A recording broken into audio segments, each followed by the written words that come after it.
Hello everyone, welcome back to Medicology Nursing Services YouTube channel.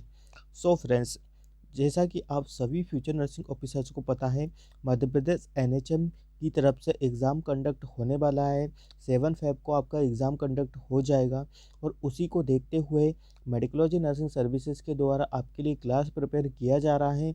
Previously जो NHM में exam paper हुए थे वो किस टाइप के एग्ज़ाम पेपर होते हैं, कैसे आपसे क्वेश्चन बना के पूछा जाता है, कैसे आपको क्वेश्चन का आंसर देना होता है, सारे ही डिटेल में डिस्कशन करते हैं और आपसे एमसीक्यू भी सॉल्व करवाए जाते हैं।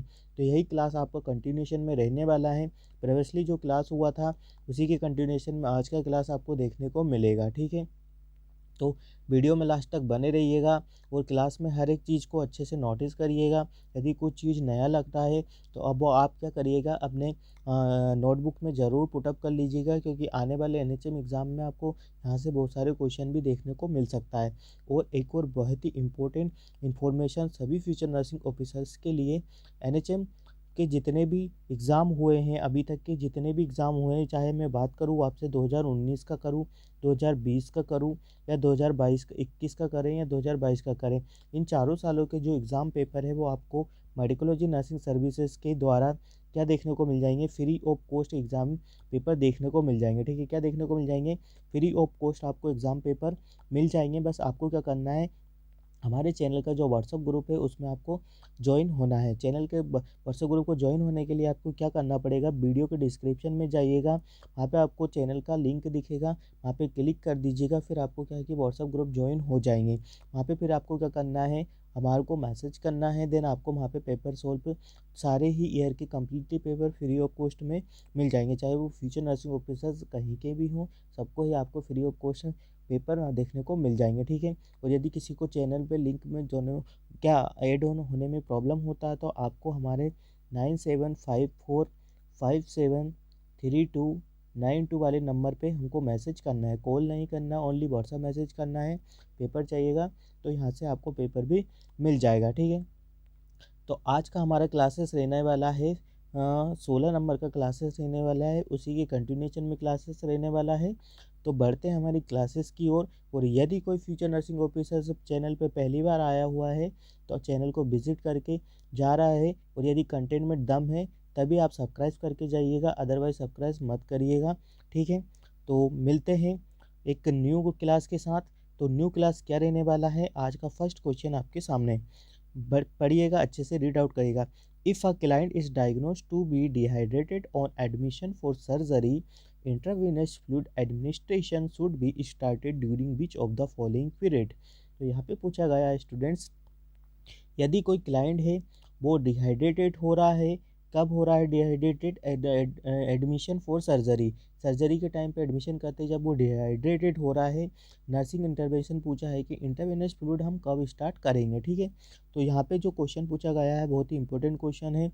नर्सिंग रिस्पॉन्सिबिलिटी के रिगार्डिंग एनएचएम बहुत ही क्वेश्चन पूछता है। ठीक है, तो सबसे पहले बात करें, जैसे हम हमेशा ही जो एमसीक्यू सॉल्व करते हैं सबसे पहले आपको एलिमिनेशन टेक्निक यूज़ करना होता है। ठीक है, तो बात करें हम, यदि हम सर्जरी के लिए जा रहे हैं तो पोस्ट ऑपरेटिव का तो कोई मतलब ही नहीं होता है। ये वाला ऑप्शन यहाँ पे आपका 3-1 ऑप्शन वाला कट हो जाता है। पोस्ट रिकवरी ये वाला ऑप्शन भी आपका कट हो जाता है। ठीक है, इंटर ऑपरेटिव, यदि आपका सर्जरी हो रहा है उस बीच में आपको इंट्रावेनस फ्लूइड का नहीं लगता है तो ये ऑप्शन भी गलत हो जाता है। तो राइट वन जो ऑप्शन आपका आता है ऑटोमेटिकली निकल के जो ऑप्शन आता है वही आपका आंसर होने वाला है, वो प्री ऑपरेटिव। ठीक है, प्री ऑपरेटिव पीरियड अब क्या होता है कि प्री ऑपरेटिव पीरियड में क्या होता है कि जब हम पेशेंट का असेस करते हैं, पेशेंट का सब कुछ सर्जरी वगैरह के लिए प्रिपेयर करते हैं।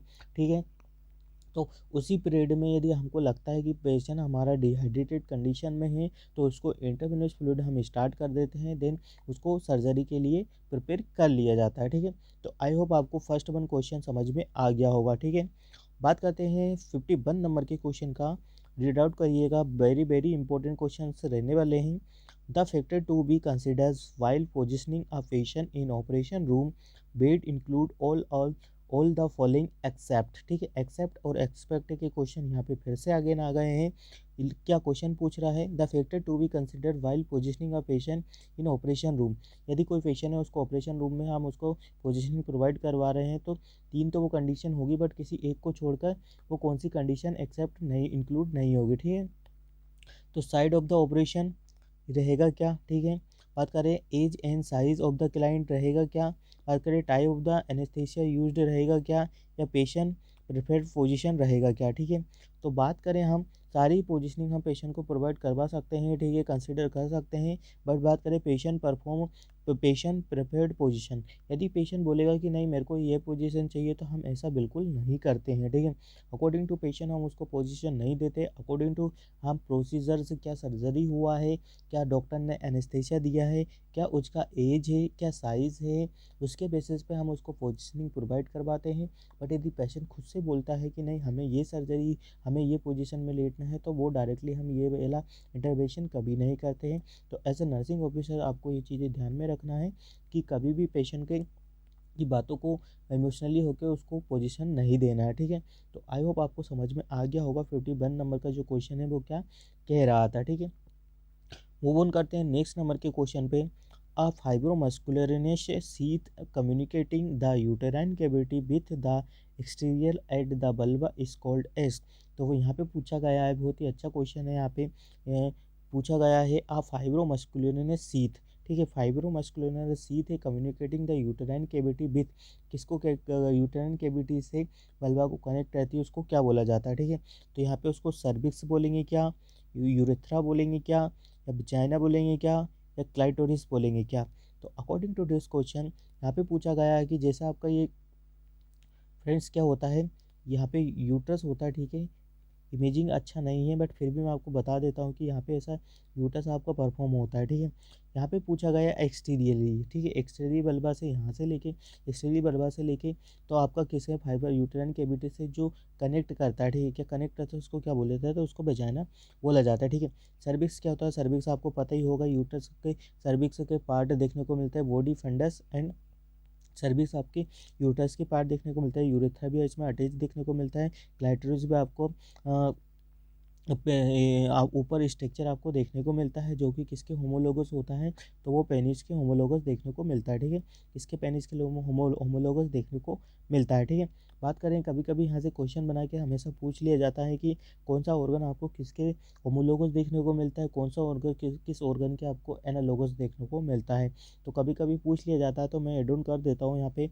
जो होमोलोगस का मतलब होता है उसका मतलब ये होता है कि स्ट्रक्चर में सेम होता है, ठीक है।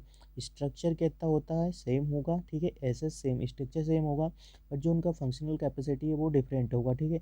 वो उसका फंक्शनल क्या होगा, डिफरेंट होगा, ठीक है। तो इसको बोला जाता है होमोलोगस, ठीक है।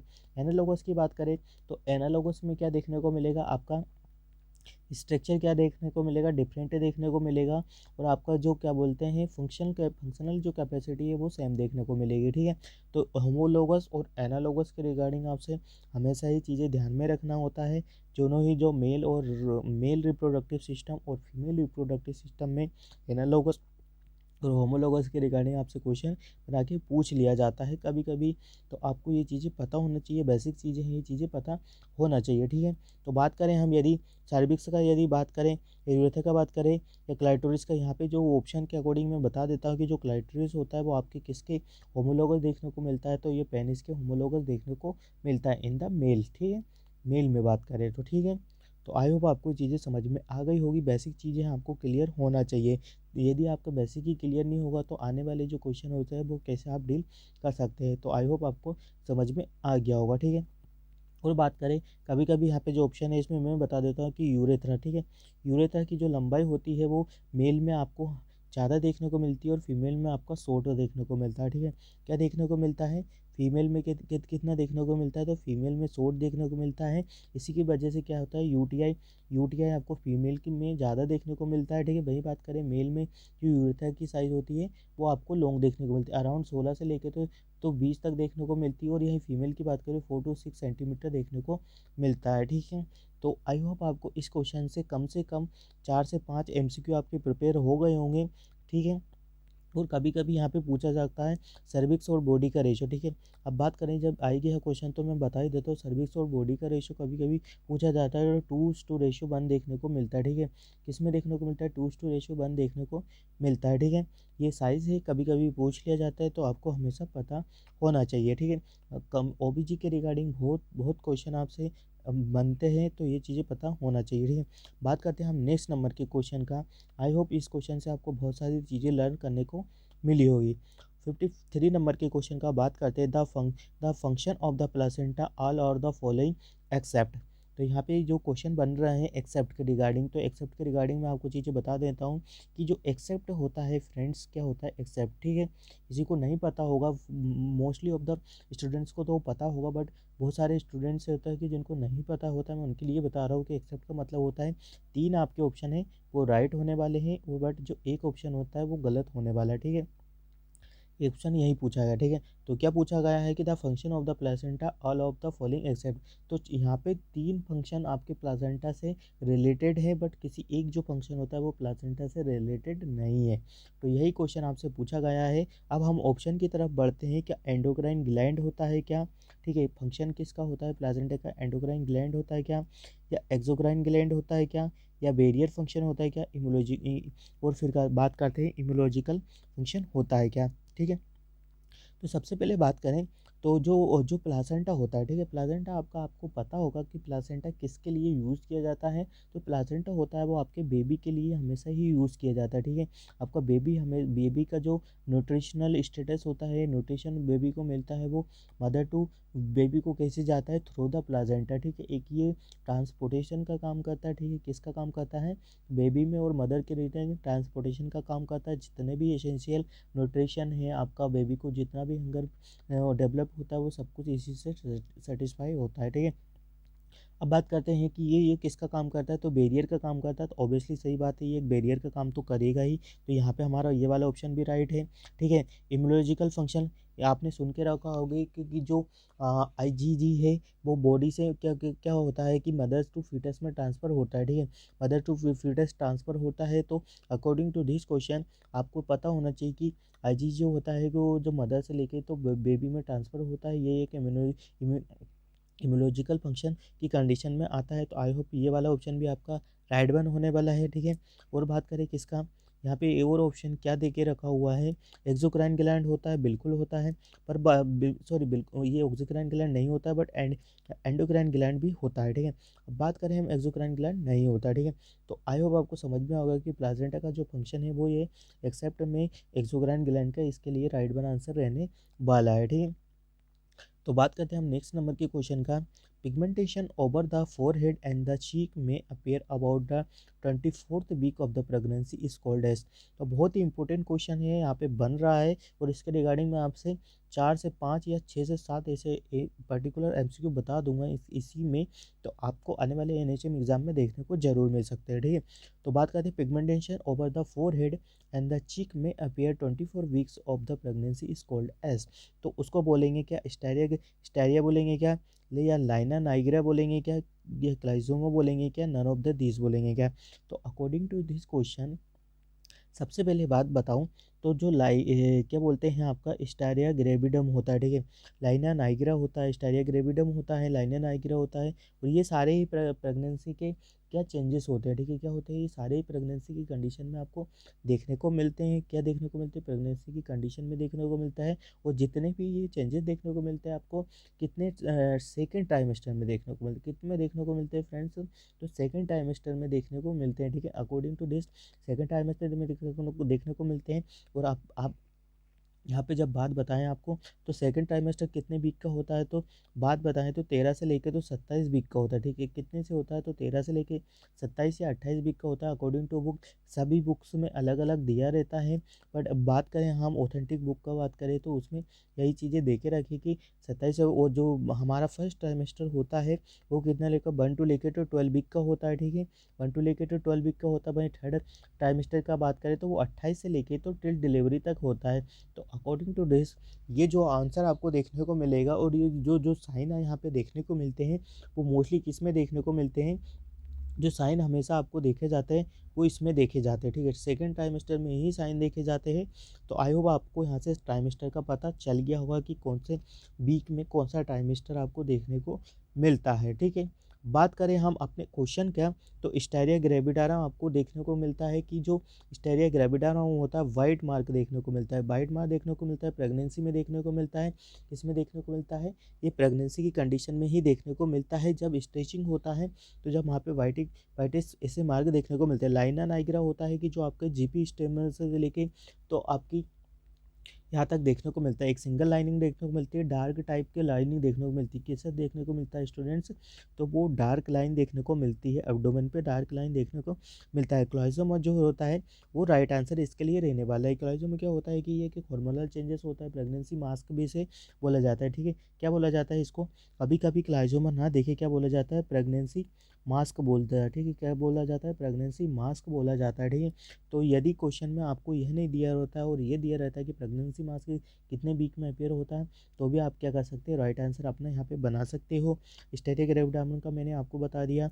बात करें हम लीनिया नाइग्रा का में भी मैंने बता दिया, ठीक है। और इसमें और इम्पोर्टेंट चीज़ होती है वो मैं आपको बता देता हूँ कि मार्क्स के रिगार्डिंग क्या क्या चीज़ें पूछी जाती है, ठीक है। ये हो गया।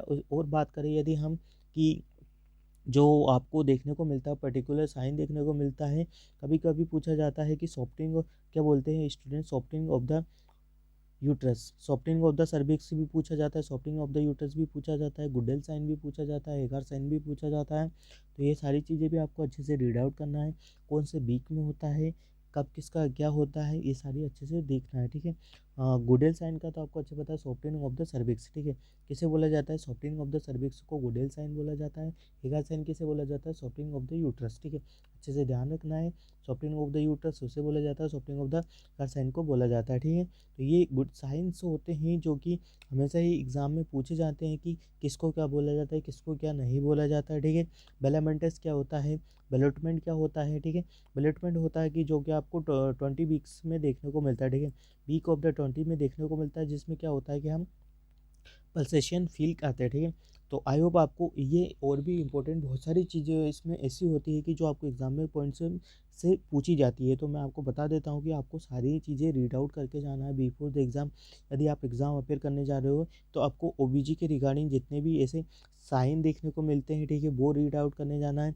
वीक्स में क्या क्या होता है एक प्रेगनेंसी कंडीशन में, इसके रिगार्डिंग मैंने आपको एक डिटेल में वीडियो बना के रखा है। तो वो 10वें नंबर का क्लास है। अब यदि आप प्ले लिस्ट में देखेंगे तो उसमें आपको इम्यूलॉजिकल डेवलपमेंट में सारी ही चीज़ें देखने को मिल जाएगी कि एक बेबी का इम्यूलॉजिकल डेवलपमेंट कैसे होता है, कौन से वीक में बेबी कितना ग्रो होता है और कौन से वीक में क्या क्या चेंजेस देखने को मिलते हैं, वो सारी ही जानकारी उसमें मैंने कवर करी है। तो वीडियो नंबर 10 जो क्लास नंबर 10 है उसमें ज़रूर देखिएगा, और हो सकेगा तो मैं उसका लिंक आपको डिस्क्रिप्शन में दे दूंगा, ठीक है। तो आई होप आपको समझ में आ गया होगा कि किस टाइप से यहाँ पे क्वेश्चन पूछा जाने वाला है, ठीक है। बात करते हैं हम यहाँ से नेक्स्ट नंबर के क्वेश्चन का।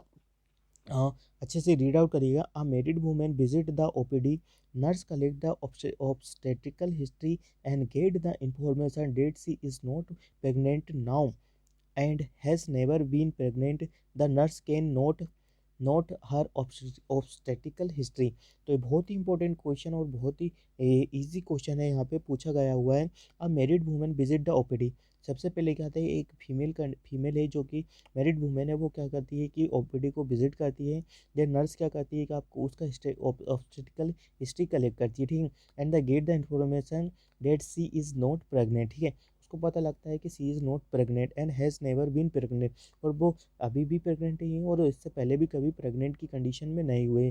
तो उस लेडीज़ को हम पर्टिकुलर ओबीजी की जो टर्मोलॉजीज रहती है उसमें उसको क्या बोला जाता है, तो उसको मल्टी ग्रेविडा बोलेंगे क्या, ठीक है।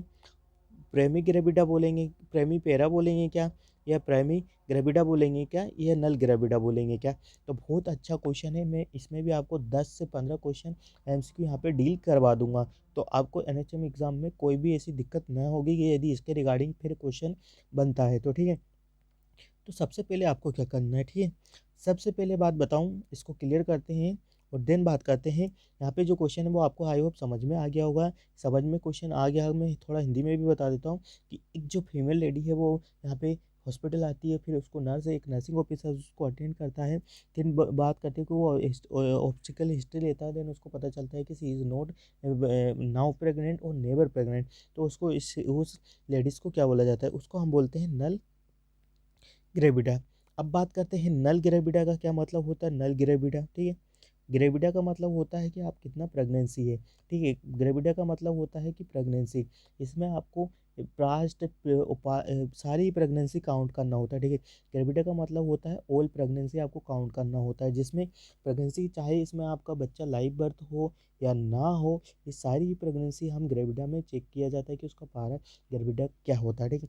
नली है मतलब नेवर प्रेग्नेंट है, तो इसलिए उसको नली ग्रेविडा बोला जाता है, ठीक है। क्या बोला जाता है, नेवर प्रेग्नेंट, इसके इसलिए उसको नली ग्रेविडा बोला जाता है, ठीक है। अब बात करते हैं मल्टी ग्रेविडा, ठीक है। मल्टी ग्रेविडा का मतलब क्या होता है स्टूडेंट्स। मल्टी ग्रेविडा का मतलब होता है वो वुमेन जिसके बेबी 3 से 4 बेबी उसको प्रेजेंट में है, ठीक है। क्या होता है 3 से 4 बेबी उसका प्रेगनेंसी हो रखी है, और देन फिर भी वो लेडी क्या है कि वो ओबीजी क्या बोलते हैं लेबर रूम के चक्कर लगा रही है, ठीक है।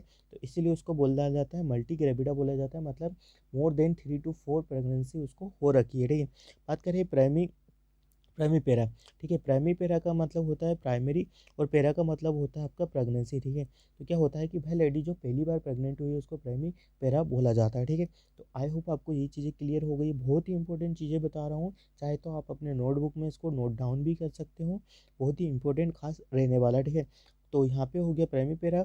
और प्राइमी ग्रेविडा क्या होता है, ठीक है। प्राइमी ग्रेविडा की क्या होता है कि वह लेडी जिसका क्या है कि एक प्रेगनेंसी हो गया है, ठीक है। क्या हो गया कि उसका एक प्रेगनेंसी कंडीशन हो गई है, ठीक है। तो ये चीज़ें हैं आपको अच्छे से पता होना चाहिए। प्राइमरी पेरा किसे बोला जाता है कि प्राइमरी पेरा होता है कि जो पहली बार प्रेग्नेंट हुई है, ठीक है। प्राइमरी ग्रेविडा होती है जिसका एक पहले से ही प्रेगनेंसी की हिस्ट्री उसमें हो रखी हुई है, तो जो पहली बार प्रेग्नेंट हुई है, ठीक है।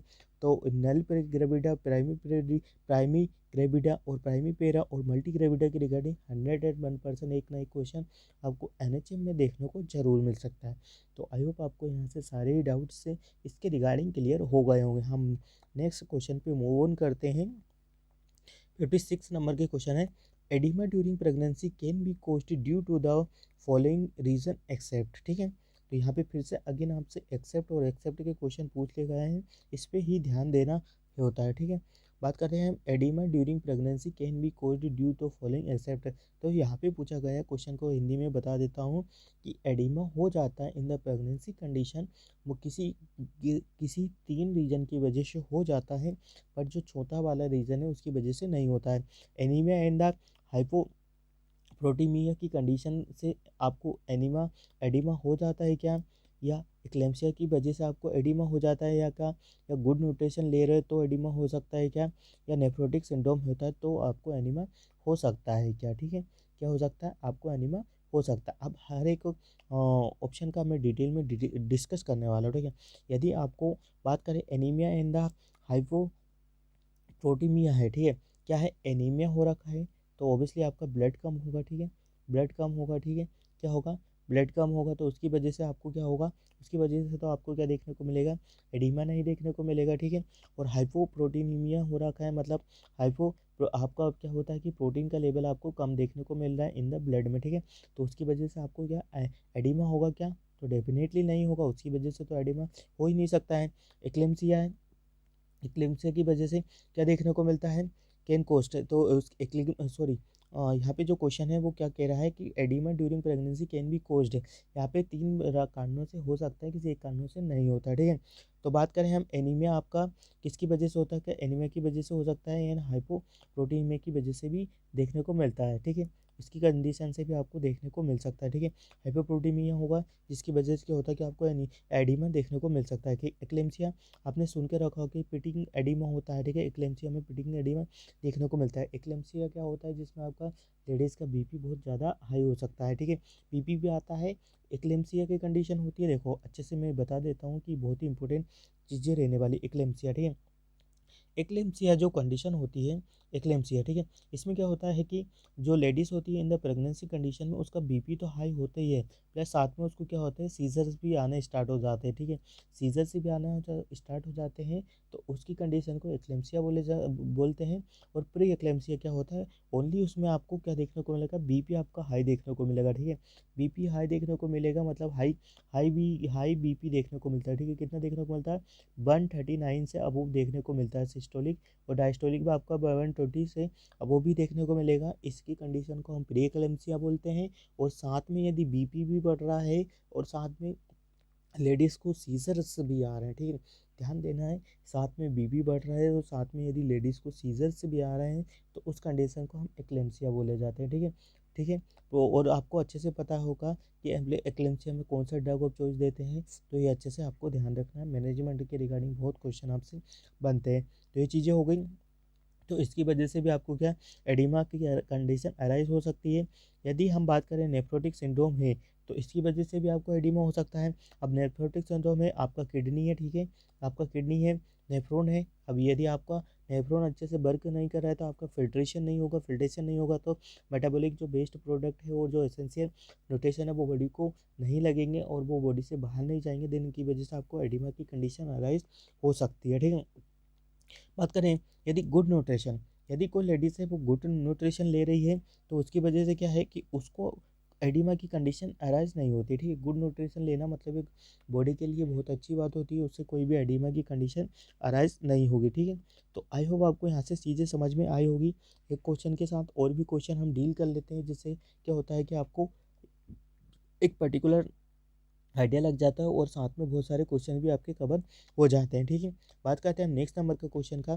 The the criteria of the normal level are all the following except. तो यहाँ पे पूछा गया है, देखो ओबीजी के रिगार्डिंग मैं हमेशा ही बोलता हूँ कि जो अब आपका जो ओबीजी होता है एनएचएम के पेपर के लिए बहुत ही इंपॉर्टेंट होता है। अब यहाँ से लेबर के रिगार्डिंग एक क्वेश्चन पूछ लिया गया है। क्राइटेरिया पूछा है कि 3 तो क्राइटेरिया सही है बट एक क्राइटेरिया को छोड़ गए, तो प्रेजेंटेशन अदर देन बटिक्स रहेगा क्या, ठीक है। नॉर्मल लेवल की बात करें, यदि नॉर्मल आपका लेबर होने वाला है तो उसके क्या क्या क्राइटेरिया हो सकते हैं, ठीक है। Spontaneous in the onset at the term रहेगा क्या, विद वर्टेक्स प्रेजेंटेशन रहेगा, विदाउट अनड्यू प्रोंगलेशन क्या रहने वाला है, क्या प्रोंगेशन रहने वाला है क्या। तो प्रेजेंटेशन अदर देन वर्टेक्स, ठीक है, अदर देन वर्टेक्स से नहीं हो सकता। यदि आपका प्रेजेंटेशन स्टूडेंट्स जो आपको मोस्ट कॉमन प्रेजेंटेशन बोला जाता है, ठीक है, मोस्ट कॉमन प्रेजेंटेशन, ठीक है, आपको अच्छे से पता होगा कि जो मोस्ट कॉमन प्रेजेंटेशन होता है वो कौन सा देखने को मिला, वर्टेक्स।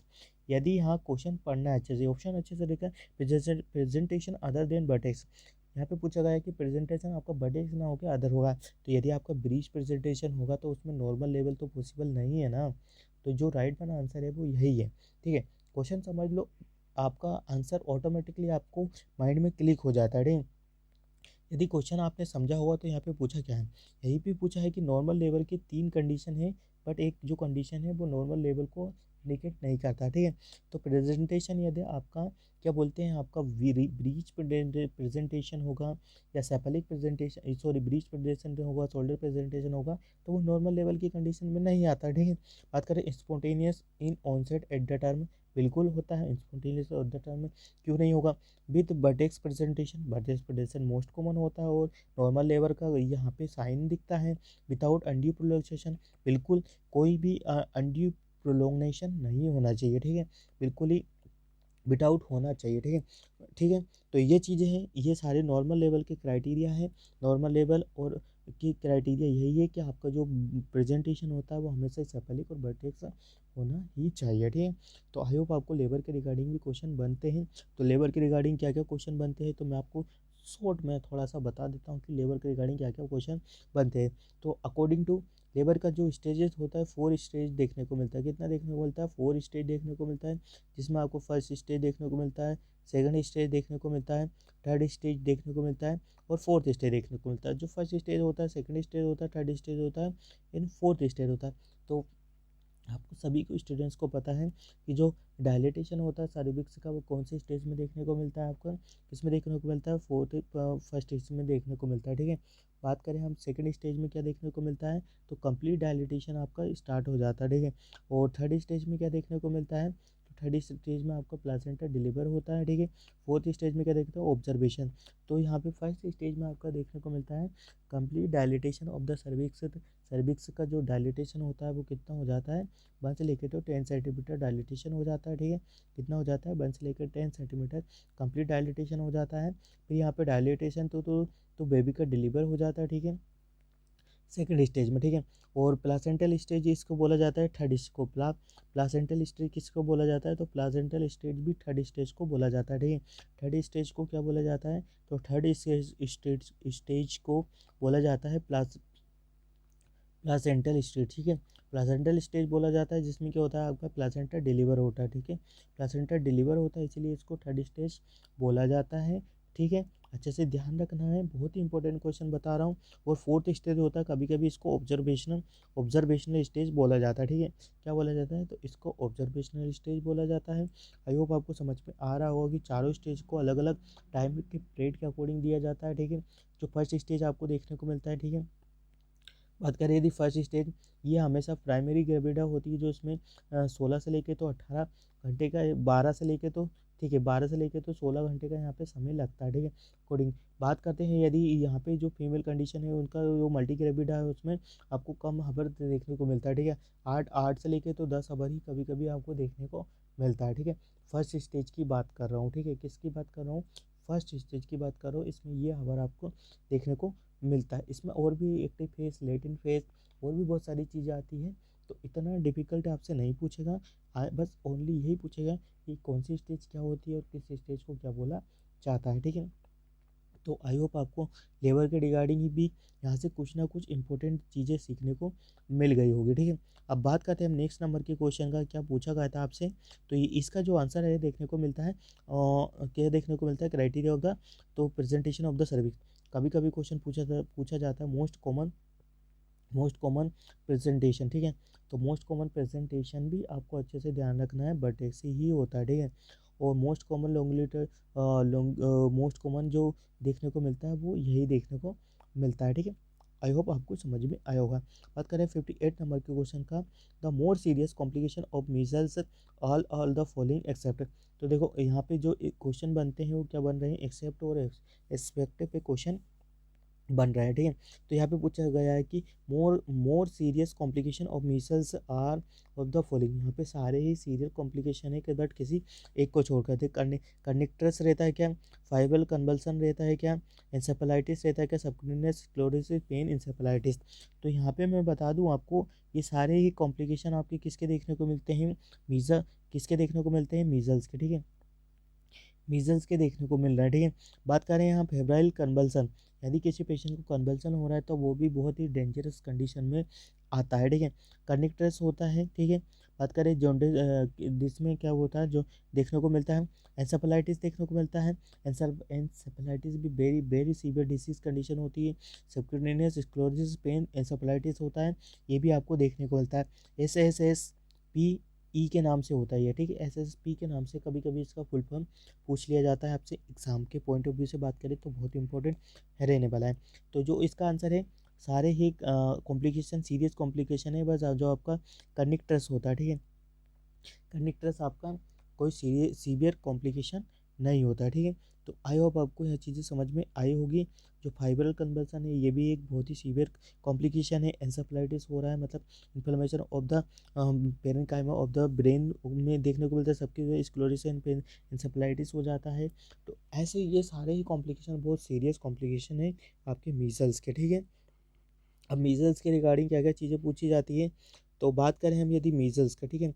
मीजल्स के रिगार्डिंग जो क्वेश्चन पूछा जाता है, तो मीजल्स का जो डोज दिया जाता है, ठीक है, क्या दिया जाता है, मीजल्स का जो टीका लगाया जाता है वो 9 मंथ पे दिया जाता है, ठीक है। मीजल्स का टीका 9 मंथ पे दिया जाता है, और इसी के साथ विटामिन A के डोसेज भी हम बच्चों को पिलाए जाते हैं, ठीक है। क्वेश्चन को देखो, एक चीज़ मैं बता देता हूँ, स्टडी करने का सबसे बेहतरीन तरीका यही है कि हर एक चीज़ को कोरिलेटेड करके आप स्टडी करेंगे तो आपके लिए बहुत ही चीज़ें आसान और सिंपल होती चली जाएंगी, ठीक है। अब यहाँ पे मैं मेजल्स के साथ आपको विटामिन A इसलिए बता रहा हूँ क्योंकि हम ये विटामिन A को भी क्या करते हैं, हम 9 मंथ पे ही स्टार्ट करते हैं, और मेजल्स को भी 9 मंथ पे दिया जाता है, सबक्यूटेनियस दिया जाता है, ठीक है। इंटर सबक्यूटेनियस इंजेक्शन दिया जाता है, ये भी 9 मंथ पे दिया जाता है। तो इसलिए इस तरीके से आप इसको याद रखेंगे। अब विटामिन A का मैं और डिटेल में इसलिए बता रहा हूँ क्योंकि इसके रिगार्डिंग बहुत क्वेश्चन पूछे जाते हैं, ठीक है। 6 ये विटामिन A का जो डोज लगता है वो कितना है, 9 डोज लगता है, ठीक है। फर्स्ट में कितना देखने को मिलता है, 1 लाख इंटरनेशनल यूनिट देखने को मिलता है, फिर 2 लाख इंटरनेशनल यूनिट भी हम बच्चों को प्रोवाइड करवाते हैं, ठीक है। 6 मंथ तक प्रोवाइड करवाते हैं, ये भी ध्यान रखना है। और ये किस से प्रिवेंट करता है। तो विटामिन ए होता है, आपको अच्छे से पता है विटामिन ए बहुत ही इंपॉर्टेंट होता है हमारी बॉडी के लिए। यह आपकी ब्लाइंडनेस वगैरह को कंट्रोल करता है, आपके क्या बोलते हैं ज़ीरोफ्थेल्मिया वगैरह की कंडीशन अराइज हो जाती है बेबी में, कंजक्टिवाइटिस हो जाता है, हेपाटाइटिस स्पॉट हो जाता है।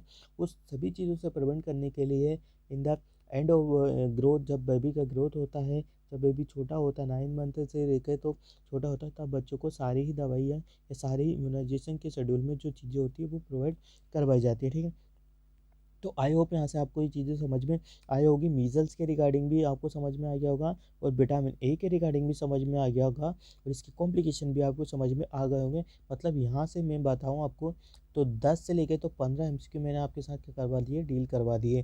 तो ये बिल्कुल मत सोचिएगा कि एमसीक्यू बहुत कम हो रहे हैं, बट साथ में जो एडिशनल चीज़ें बताई जा रही हैं वही एग्ज़ाम में आपको आने वाली है। ठीक है, याद रखिएगा, मेरी बातों को ज़रूर याद रखिएगा कि आपसे एग्ज़ाम में इसी टाइप से क्वेश्चन पूछेंगे।